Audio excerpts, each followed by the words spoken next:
Hello and welcome to The Reset, a mental health podcast without all the bollocks. I'm Sam Delaney. My guest this week is the author and ultra runner, Allie Bailey. Allie has run 100-mile plus races all over the world, picking up a slew of medals and plaudits along the way. But for many years, she juggled all of her incredible athletic feats with alcoholism and depression. Now she's written a book which documents her wild career in the music industry, her adventures in the running world, and the demons that nearly destroyed it all. It's called There Is No Wall, and it's an incredible read of excess, breakdown, and redemption. As a runner myself, although to be honest, 5 miles is probably about my limit these days, I was really fascinated by Allie's story and chuffed that she agreed to come and talk about it on The Reset. I hope you enjoy listening to our chat. Allie, welcome to The Reset. Thanks. Is that what you say? Thank you so much, Sam. It's a pleasure to be here. Yeah, that's exactly it. A pleasure to be here is the key phrase that I like. Yeah. It's great to meet you.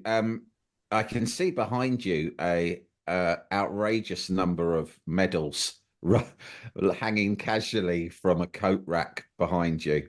An outrageous number of medals and a wooden spoon. And a wooden spoon. Yeah. Yeah, I don't know. Yeah. And yeah, are those are all for running? They're all for running. They are, those are the ones I like. Those are the ones that are important. There are boxes and boxes of them behind me. And I'm trying to work out a way of recycling them, like so that I can make some money. But I said, so can I melt these down? Don't, like, don't do that. No, you can't melt them down. Oh, you'd surely regret it. I don't know, it's just, there's just so many of them, which makes me sound like an absolute prick. But they'll give you a medal for doing anything these days, so. Allie, an incredible story to tell. We're going to try at least tell some of it today. As we've just said, you're a runner, an extremely committed runner, an extremely successful competitive runner. But beneath all of that, there was another story going on that wasn't so positive. Tell us about it. So I'm an ultra runner. Ultra running is anything over marathon distance. Marathon distance is generally 26.2 miles, but ultras do anything from like 50k to 100 miles to 268 miles. Like there's lots of distances. Right. And I got into running when I was I'm 42 now, so I was about 27, 28. As a result of a doctor saying to me, if you need to maybe get some exercise, because my depression and anxiety and all that stuff was absolutely next level. But I was functioning on it. I was like, I had this job in the music industry. I was living in London. I had been depressed from the age of 14. And I'd never done any exercise because I went to a girls' grammar school, wasn't very good at it. So they sort of chucked me out the netball team and into the library. And this doctor said, maybe do some exercise. And I just thought, this is the last try now, because I've taken every drug under the sun and done everything else that they've told me to do. More on that in a minute. So I went for a run from my house in Whitechapel to Tower Bridge and back, and it was horrendous. I thought I was going to die. But I didn't think I was going to make myself die. And that's what I'd been thinking, for the last 6 months. For that, 25 minutes, 30 minutes? I was like, oh my God, actually, I'm just focusing on my breath and getting through this horror that is this run. And when I got back, I felt amazing. And I was like, oh, maybe that's what people talk about when they talk about exercise. Yeah. So I did what I do after I've done something I'm proud of and cracked open a beer. And therein lies the problem. I started drinking when I was 14 as a social thing, because I was a child of the 80s. And it was everywhere we went, there was alcohol, and alcohol made you fun and cool. And that's when the parties happened. And that's when people had a good time, was when they were drinking. So when I started to feel depressed when I was younger, much younger, 14, 15, I realised that if I had a little bit of beer or a little bit of wine, actually I didn't feel depressed. I didn't feel anything. And that followed me for 28 years. So as much as I was doing everything these doctors were telling me to do, taking the drugs and going to the therapy, I was drinking a lot. And I was also in that creative industry, the music industry, where it was like, oh, this is normal. Like everybody does it. In fact, if you don't do it, you're weird and you don't fit in. Yeah. So it was a perfect place for me to hide. So when I started running, I was like, well, oh God, I'm probably going to have to give up smoking and give up drinking, aren't I? And for the first marathon, I did. I did it by the book, by the Runner's World Bible.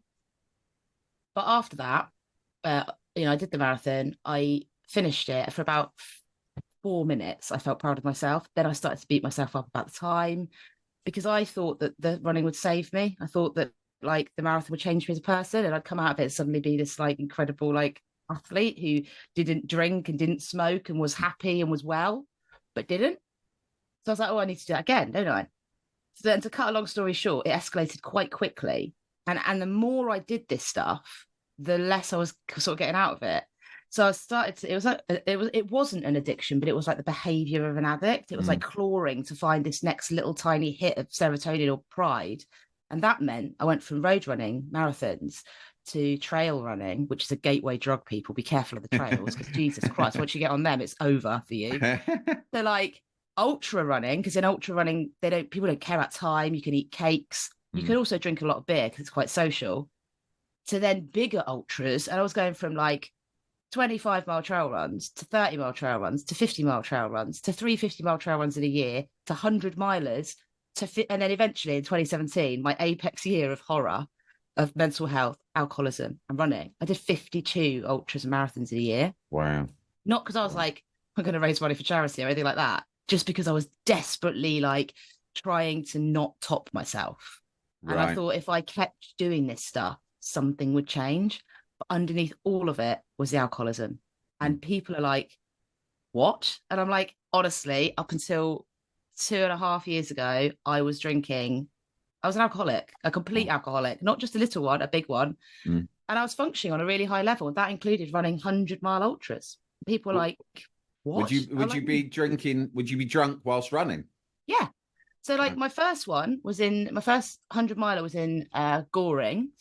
And the night before, I drank 2.5 bottles of red wine, tried to have sex with somebody that didn't want to have sex with me.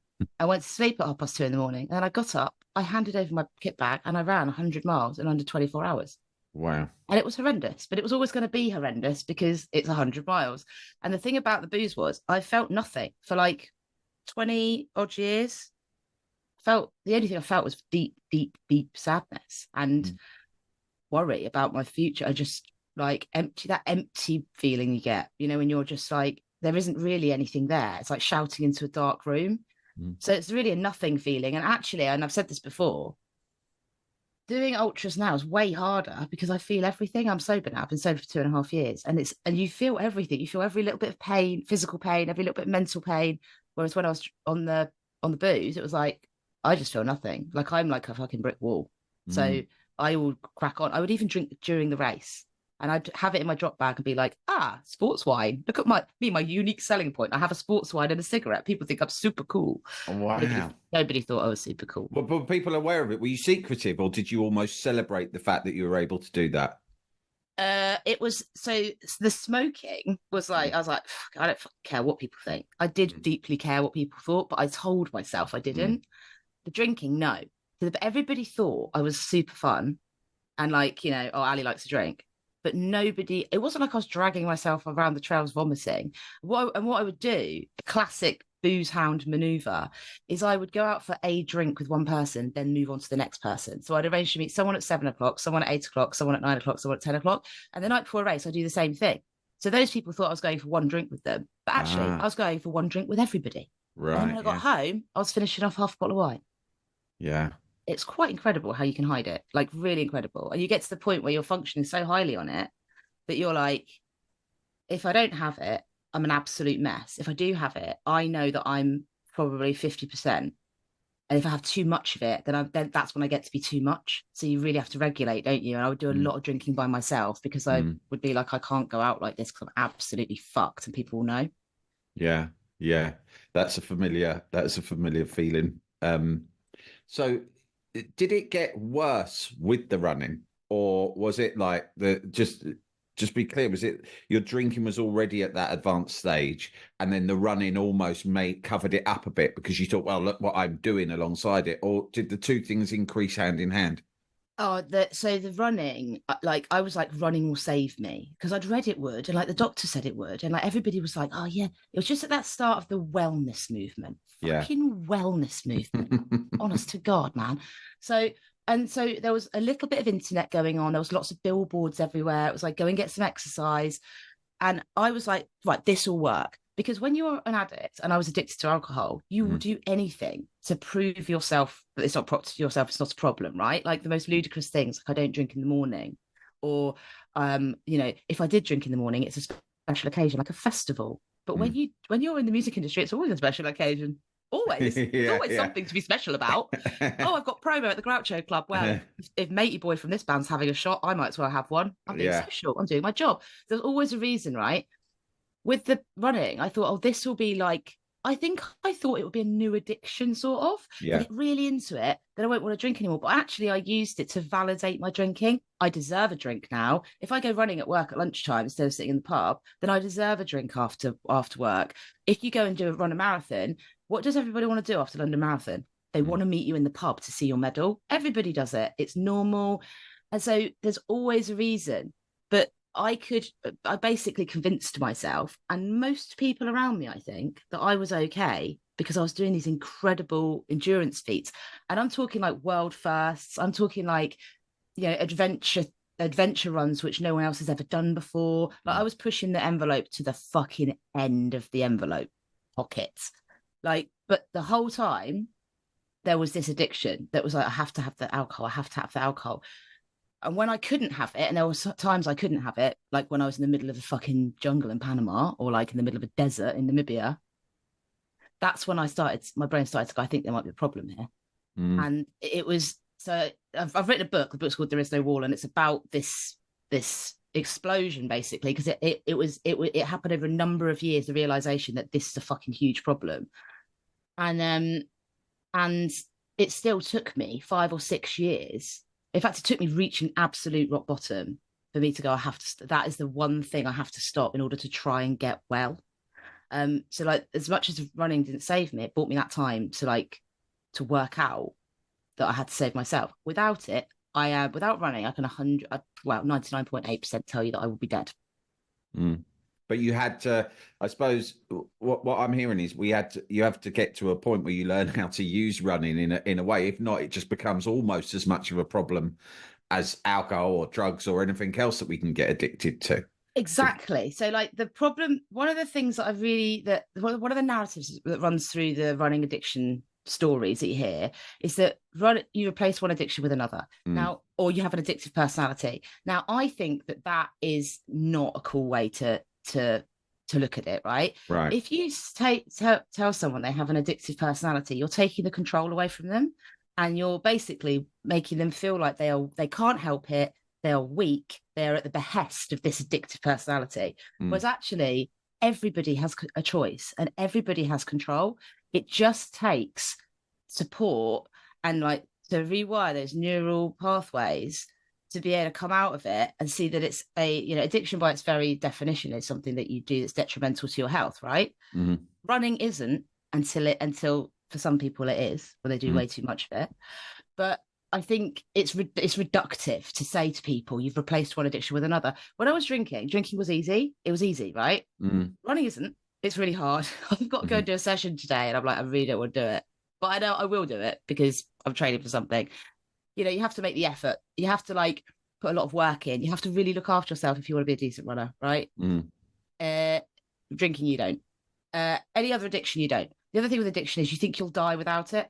I don't think I'll die without running.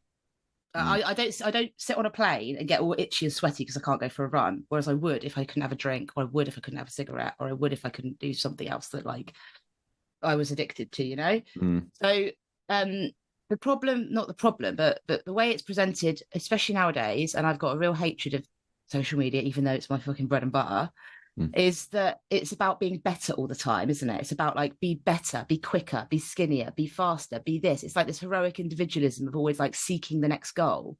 Whereas running actually is the purest, most wonderfully calming, meditative form of escapism that you can get, because you can literally be just you on your own with no phone, no distraction, no nothing, the way that people are supposed to be in the middle of fucking nowhere. And that's not how it's presented. Like, it's presented as you should be this or you should be that.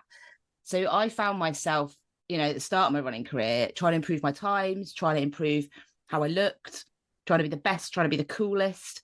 Was actually now, having had 2.5 years of like being sober, really working fucking hard on my brain, I don't give a shit what anyone else thinks. And it's absolutely, for me, this what I do. And And I think I'm a coach, and part of my whole coaching thing is to get that message through to people that it's your fucking hobby, and it is something that should benefit you, and something that should give you great joy, and something that should empower you, not something you should use as yet another way of you proving to yourself that you're shit.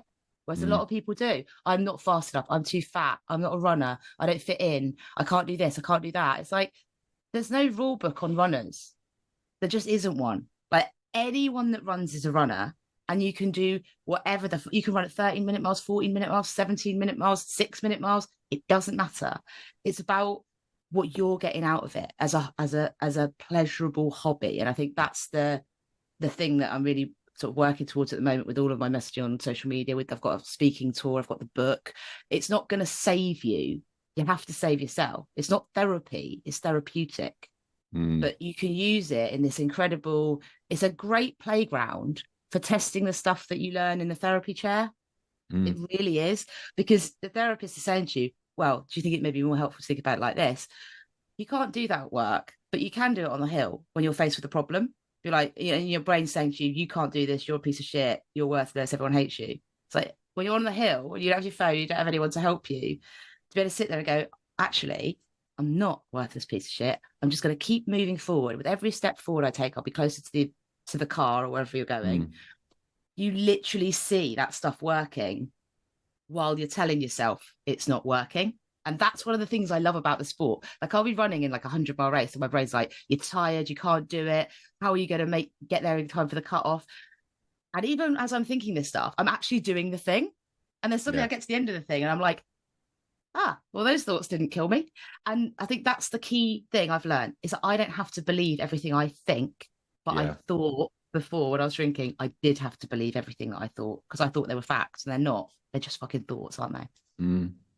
Where did it all come from, do you think? The drinking and then the attitude to running, were they all coming from the same place? Were they all coming from the same experiences from when you were younger? Where do you think it was all rooted? It's an absolute classic, Sam. So I was sent to grammar school. I passed the 11 plus when I was very young. I'm an August baby, so I was always the youngest of the year.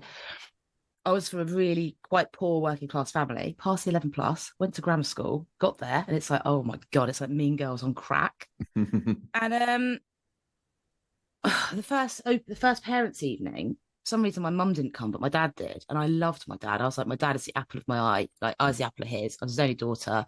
We were like thick as thieves. And as we drove out of the school, he said to me, you're underperforming in maths, English and science. You need to work really hard to catch up with the other girls. Like, you're not at the same level as them. And that was it. Really? Like, it's that one line. Yeah. It's that one line. And I was like, right. And I'm pretty sure he thought he was being constructive and helpful and trying to push me forward. But I felt like my heart had broken and I'd let him down. And that was the first time I had ever let him down. And I worked my bollocks off. I just started working so fucking hard. I didn't tell him about the stuff, or anyone about all of the bullying stuff that was going on at school, because I was like, I don't want to let him down. I want to just do what he wants me to do. And then when I was 16, he fucked off with somebody else and left me and my brothers and my mum in quite an explosive way. And I was like, well, that wasn't very worthwhile, was it? Because he doesn't even love me enough to stay. I was 16. So I was like having these 16-year-old feelings. I'm 42 now. I can see it in a different light. But this is the formative me. And I basically had this, you are not worthwhile. You're not worthwhile staying for. You're not good enough. You're never going to be good enough. And so I started to create this narrative that I had to please any man in my life and be quiet, be good, be well-behaved, be what they wanted me to be in order for them to stay and love me, which is not fucking cool.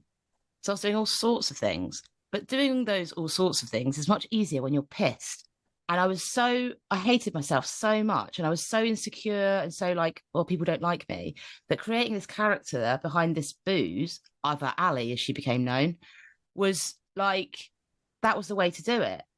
And it followed me through my entire life, because I grew up in the 90s and the noughties. So it was like, there wasn't any of this fucking, love yourself, be kind to yourself, wellness stuff. There was just the 90s. So it was suck it up and get on with it. Fucking followed me around. Yeah. And then when I got my job in music, the dream job that I'd applied for, I was constantly told I was lucky to be there by the bosses, by everybody that was there, So you fucking sucked it up and you kept your gob shut, especially as a woman. Because I was told explicitly, if you tell anybody what you've seen, if you tell anybody what we've done, you'll never work in this industry again. So again, it's like, you're lucky to be here. You're not worthwhile. They were never like, do you know what? We're really lucky to have you. Thank you so much for working for us. Thanks so much for selling millions of records and getting us the number one artist. It was definitely that. It was always like, if you don't fucking do this, you'll never work in this industry again. And so it's your bias, isn't it? It's your brain is like, I see. Like, you are a piece of shit because that person's telling you you're a piece of shit. So even when people tell you that they love you, and even when people tell you that you're great, you don't fucking believe them because your motivated bias has this whole thing going on of you're a piece of shit, and you'll find any piece of evidence to support that. So you end up acting like a piece of shit because you're like, I knew it. It's absolutely mad, that cycle you get into. But, you know, it's taken me a long fucking time, and I'm still not really there because we all have the hangover of it, don't we? Oh, yeah. To be like, you are fucking worthwhile. And I think writing the book has really been helpful to me, and doing, like, I do podcasts as well, and I coach people, and every day without fail I will get a little bit of, I'm going to call it a little bit of validation in an email or a DM where someone's like, I've read your book, it's changed my life, or like, my husband's an alcoholic, I've not known how to deal with it, and your book's really helped me to be able to communicate with him. Or I'm a triathlete, a really high level triathlete, and I've been an alcoholic for 15 years and nobody knows. It's like, fucking hell.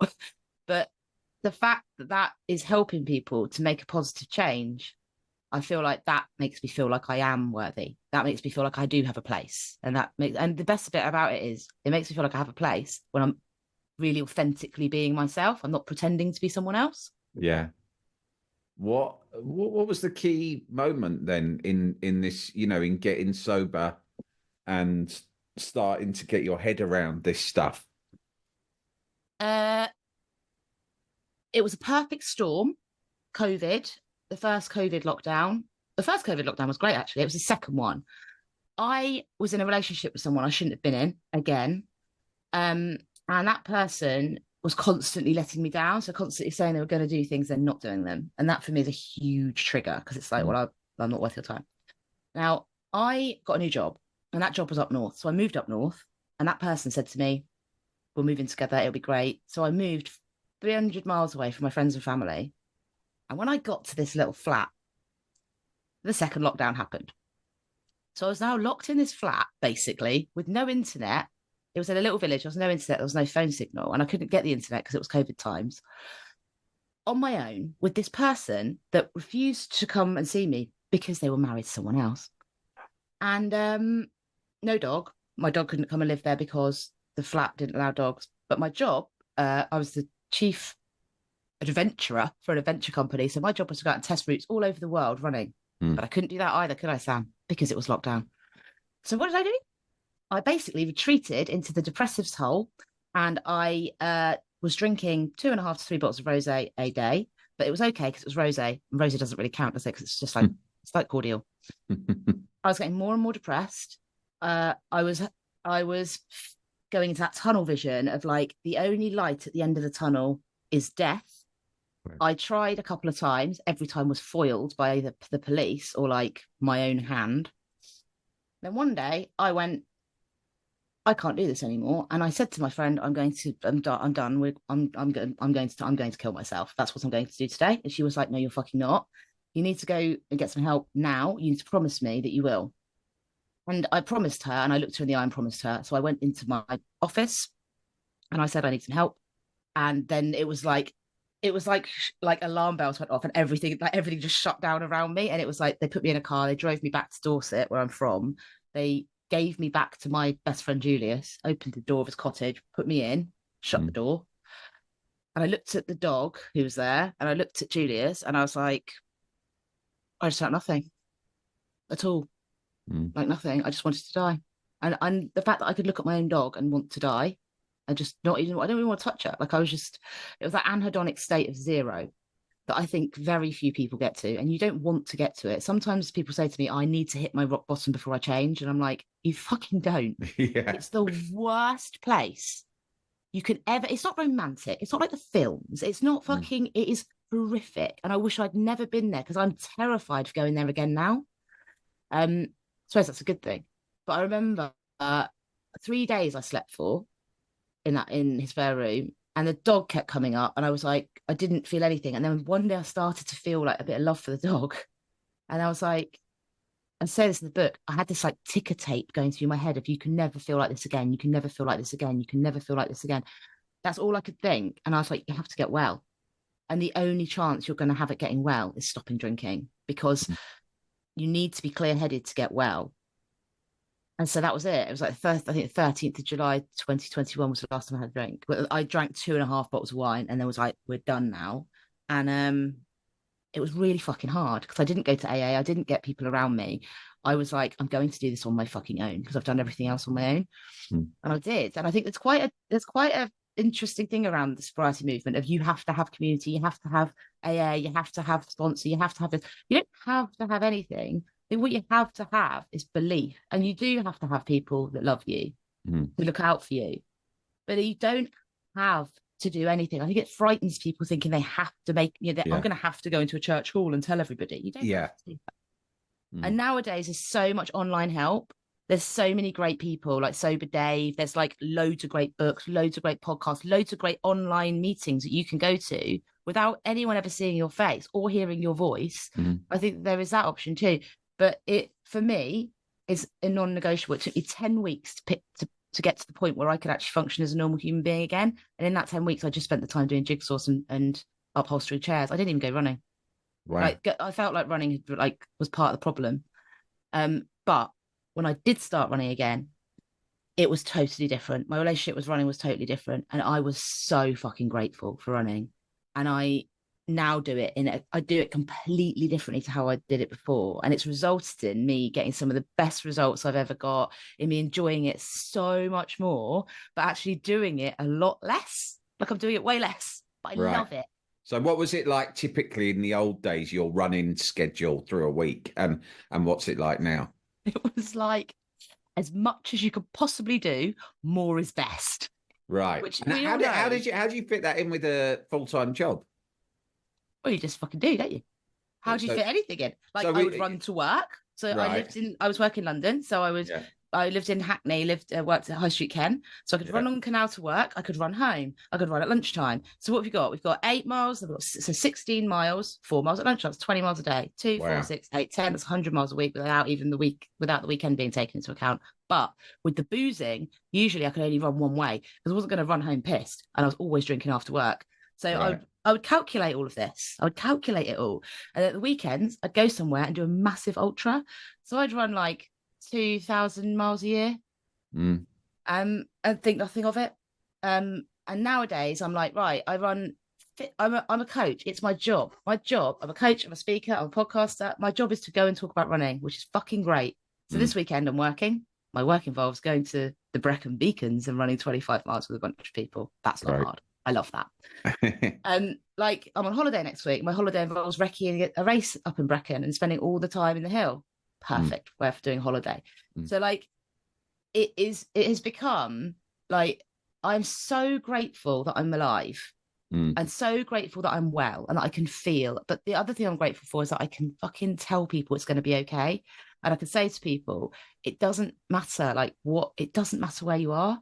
You don't have to wait until something bad happens. Do it fucking now. In the last 2.5 years, my life has changed beyond all recognition. And I used to fucking hate listening to people like me. I was like, you are a knob and I hate you, because I was frightened of them because they're scary. I'm not saying it's like what we need to do with the alcohol and the depression conversation is honestly take the shame out of it. Because we haven't taken the shame out of it at all. And there's this horrible thing on the internet where people are like, oh, I was depressed, but now I'm okay. I was an addict, but now I'm okay. You're never going to be okay. And I think we all need to say that we're never going to be okay. Happiness is not the natural state of all human beings. If you're not happy, you're not defective, you're normal. Yeah. Like it's okay. And people with depression, with addiction issues, we're constantly, someone said to me, it's like living in a tent on the edge of a cliff.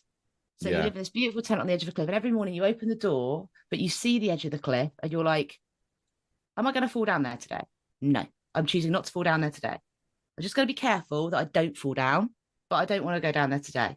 So this person said to me, it's like when you're an addict or when you've had depression to the point where you try to kill yourself, it's like you're both closer to life and closer to death than people that haven't, because that's how you feel. You just feel like you're on this precipice. And it's not a bad thing. I think it's a really enriching thing because you really get this gratitude and you really put 100% into like everything you do. Even a visit to the co-op gets 100% from me nowadays. And like even like owning attention of like people that are boring you in conversations, they still get 100%. Like they still deserve 100%, you know? Yeah. Like you can always get something out of situations. And I think it offering people that, you know, I've got an Instagram account that's really fucking honest. Where I talk about running and I talk about actually the shit bits because it is pretty shit sometimes. And I think people like that, and it's being open and non-judgmental and saying, come in, you're calling people in as opposed to calling them out. So I will never say to someone, I think you've got a problem with alcohol. I'll say, why don't you come and talk to me about how you're feeling and like what's going on? It's much better to do it that way because I think we're in a calling out culture where we should be in a calling in culture. We can come in this room. It's really nice in here.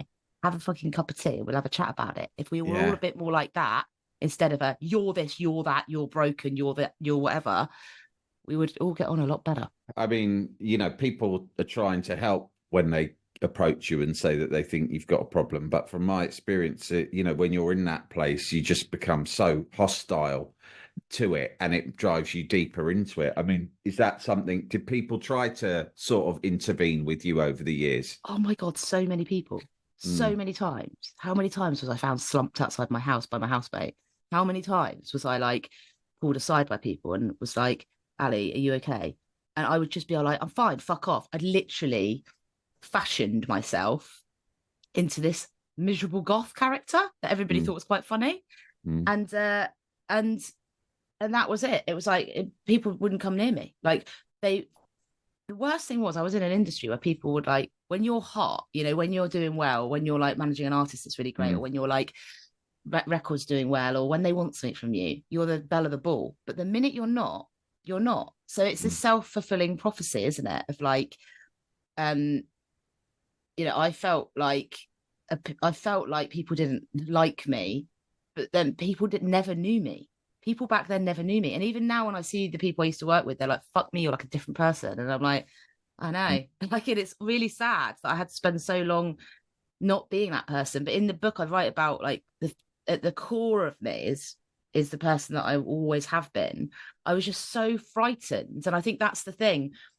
I was frightened of myself, Sam, for a long time. And when you're frightened, it's like someone coming up to a scared dog. You want to help the dog will fucking bite you because the dog doesn't know any different. And you're like, get the fuck away from me. Because you think they're going to take something away from you. They think they're going to take the protection away from you. And for me, the protection was booze. So it was like, don't fucking take that away from me. And now I'm very aware that maybe the protection is running. So what if the running gets taken away from me? And I've already got to the point where I'm like, if that happens, I will be able to cope because I've fucking learned I've got to talk it. I've learned how to program my brain. I don't put my self-worth and my identity into running. I'm worthy regardless of running. I'm worthy just sitting on the sofa watching Married at First Sight Australia. That still makes me worthy. Yeah. Like, and I think it's clicking your carabiner onto these things, isn't it? Like I'm the guy that everyone goes for a drink with, or a lot of my clients who have problematic relationships with alcohol will say, but it's my USP. Everybody knows I'm the guy that goes to the pub. What am I going to do without the pub? And I'm like, well, you're still going to go to the pub. Yeah. You're just not going to drink the alcohol. Like you can still go to the pub. People tell themselves this stuff, but I won't be fun. I'm like, how fun do you think you are when you drink? Like, you're not that fun. I know. You're That's way so more common. fun when you're not. Yeah. Or like, and it's like, yeah, but I've always got a drink in my hand. And I'm like, you haven't got a drink you have right now talking to me, have you? You spend more of your life not drinking and thinking about drinking than you do drinking generally. Like, so it's just like, it's those myths, isn't it? It's just really, really funny. But I think people are just frightened. They're frightened what happens when the comfort blanket gets taken away. And let's face it, Sam, at the end of the day, there's a lot of stuff that's going on in people's brains that they don't want to think about. But what you resist persists and it will fucking come out. And I say this to clients, I'm like, if we're not talking about the fact you don't believe you can do this, it will come at you on a hill at 2:00 in the morning. Then how are you going to deal with it? You've got to start dealing with it now. And the number one thing I think that I say to people is, don't believe everything that you think. Don't believe it. Everything you think, question it. Be like, that's an interesting thought. Do I have to believe that? If I believed everything I thought, I would have killed about 86 people by now. So you did it on your own, but the things that you're saying, I mean, you're tapping into so much sort of wisdom from, I mean, that, is like classic sort of CBT stuff. Did you get help from therapy, CBT, any of that stuff once you first got over the booze? So I had every type of therapy on earth, and I think a really important thing to note is that you don't just get a therapist out of the book, do you? You have to get the right person. Mm. It took me a really long time to get a good person. When I was in London, I used Adam Fisek. Now, Adam was in Baby Shambles. He was the drummer in Baby Shambles. Right. Yeah. He's also a qualified psychologist. Great choice. The obvious choice. Well, I thought if he's dealt with Pete, he could deal with me, right? So but he's also a qualified psychologist. I can't remember psychiatrist or psychologist. He was so good because he understood the industry. So I didn't feel like it was. Sometimes I speak to therapists, they'd be like, "What?" But he was like, "I totally understand that." He was fucking cool, right? Then I left London and I didn't have any therapy. When I got to rock bottom, I went to see a psychiatrist in Dorset who specialised in ACT, not CBT, because CBT didn't work for me. So ACT is acceptance and commitment therapy. It's a bit like CBT, but it's not about behaviour as much as it's about your brain. So it's about that's cognitive behavioural therapy. ACT is more about accepting what has happened or what is happening and committing to doing the work to make it more helpful. Right. So it's not a case of don't think bad thoughts, think positive thoughts, or change the way that you behave when you think that. It's a question of accept what you are thinking and crack the fuck on anyway. And it has been an absolute game changer for me, because I'm like, once you've thought a thought, you can't unthink it, right? You just can't. So why would you try and unthink it? Or why would you try and mask it? Or why would you try and not think it again? You're going to think it again. You have 60,000 thoughts a day. So it's not about your thoughts, it's about your response to them.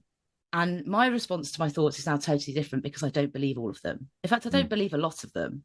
Even the good ones, sometimes I'm like, I can't cope with people coming up to me and saying they like the book. I can't cope with people emailing me and saying they like the book. I can't cope with people coming up to me after shows or speaking tours and being like, that was amazing, it's changed my life. I'm like, I just wanted to go, fuck off and run away. But I'm like, how helpful is that? That's not helpful. It's not helpful to you. It's not helpful to them. So what you need to do, you need to respond differently. You need to be like, thank you so much. I really appreciate it. And if you have to, Ali, change the subject. Say, how are you doing? And that way you're dealing with it, but it's little tiny steps. So with the alcohol, that's what it was like. It's like, you have got a problem with this. It's a problem because it's affecting your life in an adverse way. You're not a problem. And the word problem isn't bad in itself. You want to change it. Let's fucking look at it, shall we? So now I'm literally like, how is that going to serve you? How's that behavior going to serve you? How's that drink going to serve you? How's that hanging out with that person going to serve you? How's coaching that person going to serve you? How's going on that podcast going to serve you? If it doesn't serve me, I'm not fucking doing it. And by serving, I mean, is it in line with your values? And the first thing that happened when I did this therapy was he said to me, it's really important that you define your values. So I did. And they're kindness, honesty, and authenticity. And if you look at my history, there is no kindness. I was horrible to everybody around me and I was horrible to myself. There's no honesty. Addicts are fucking great at lying. We are the best liars. We're the best. Wasn't honest to myself, wasn't honest to other people. And there was no authenticity because I had an Instagram account where I was running around all the countries on earth being like, oh my God, like running has like totally saved my mental health. Oh, wow, I'm just in such a great place right now. Oh my God, look at me. I've changed my life. I'm not in the music industry anymore. I'm an adventurer. What a fucking idiot. It wasn't authentic. So these things are like, these were values that are caught in my very core of my being, but I haven't been living up to them. And now I do every fucking day with like everything I do. So that book has got stuff written in it that is horrendous, that people don't write about the fact they've had affairs with married men. People don't write about the fact they fuck their boyfriends over by having sex with other people. People don't do that. But I'm like, but I am doing it because it is honest and it is authentic. And I want people to see it is okay to not be fucking perfect. It's all right. Like, and that living in line with my values is so key to every decision I make every day. And also it really helps with the running, because a really good thing to ask yourself if you're like, oh, I signed up for a 10K, I don't want to do the training, is, or is this the way that someone that runs a 10K behaves, not going out running? No, so fucking go out running then. Yeah. Is this the way that somebody that wants to recover from this addiction that's been really detrimental to their life behaves? No, it's not. That's not the way they behave. So behave this way then. It's called the choice point. Like, are you going towards or away from the person you want to be? And I think living like that every day, it's a really good, authentic way to do it. People get frightened of doing it because they think they're going to lose something, that like they won't want to do something anymore, like their job or their marriage or whatever it is, when they really look at it. But a lot of the time, it's a massively, massively positive thing. And for me, that's the key to all of it, is, are you living in line with your values today? Just today. And if you are, everything else comes out of that, and you get super passionate about what it is that you do. And you're also really good at what you do because it's coming from a place where you want to do it. Do you know what I mean? Yeah. My last question is, someone's listening to this and thinking, I would like to try running. I would like to try running, perhaps to address my mental health, or, combat my attitude to like drink or drugs or whatever it might be. What would be a sensible tip in terms of how to start it in a sensible way that can be helpful? Number one, download the Couch to 5K app. And I know people roll their eyes, but actually that app is incredibly helpful. And number two, find yourself a crew. Find yourself some people. When I first moved here, I went to a couple of times. I went to see the recovery runners at Leeds Canal, and they're run by this guy called Jamie.